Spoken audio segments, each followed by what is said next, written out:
Magandang hapon! Kumusta po? Narito po ulit ang update natin para sa lagay ng ating panahon na kung saan sa ngayon ay patuloy pa rin po ang paglapit ng banta ng sama ng panahon dito po sa ating bansa at sa susunod po na mga araw ngayong weekend ay posible po na tuluyan na yan na makapasok sa ating area of responsibility at ito nga ang pinapakita ng forecast model natin pong ginagamit hanggang po sa susunod na 2 linggo. At sa lagay ng ating panahon ngayon, easterlies pa rin.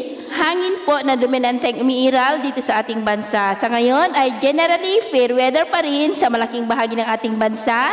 Maliban lamang sa mga tsansa ng maulap na kalangitan na may mga pulupulong pagulan sa ilang bahagi lamang ng Northern Luzon, Palawan at sa malaking bahagi po ng Mindanao. At sa susunod na mga oras ay posible pa rin ang mga isolated rains sa ilang bahagi ng Quezon, Sorsogon, Davao at ilang bahagi ng Zamboanga Peninsula at maging dyan po sa may Palawan.